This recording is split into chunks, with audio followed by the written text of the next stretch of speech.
When my friends and I rented a beach house in Florida, I never could have expected how things would have turned out. It was the four of us in a cramped car driving down there. The house was directly on the beach.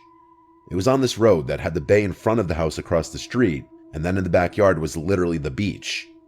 There were some huge houses on this road, and some smaller, more normal looking ones. This was one of the more modest looking ones. It had 4 bedrooms, so a bedroom for each of us.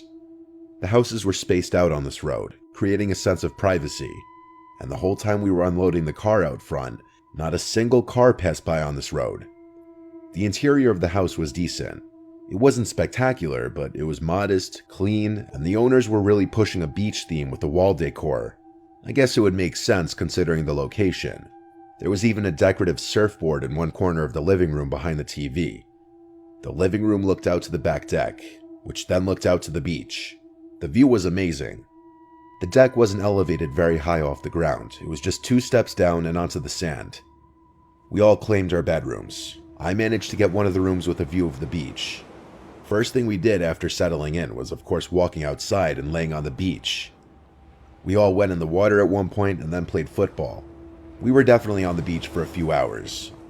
We seemed to be the only ones on the beach apart from this older looking couple way down the beach.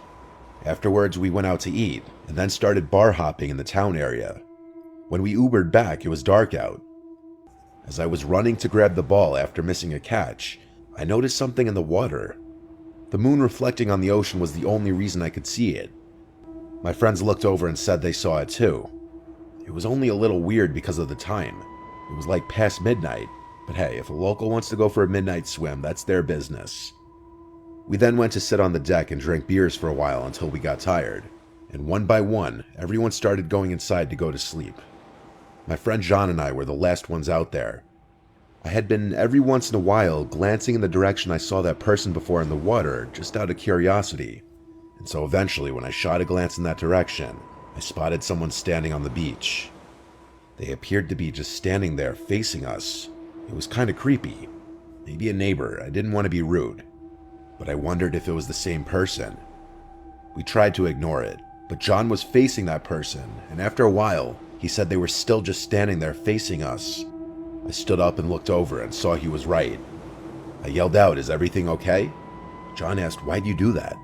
I honestly didn't know what I was expecting. They didn't even reply anything though. We were officially creeped out, so we went inside.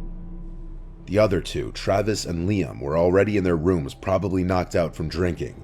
So John and I decided to just call it a night too so that we could have a full day tomorrow. If I had to guess, it was 12:30 to 1 a.m., which was honestly on the earlier side, but we were all burnt out from the long day. I went to my room after brushing my teeth. I looked out the window wanting to take a look to the ocean before crawling into bed. This is where the creepiness factor escalated substantially, because there was now someone standing in front of the back deck, facing the house.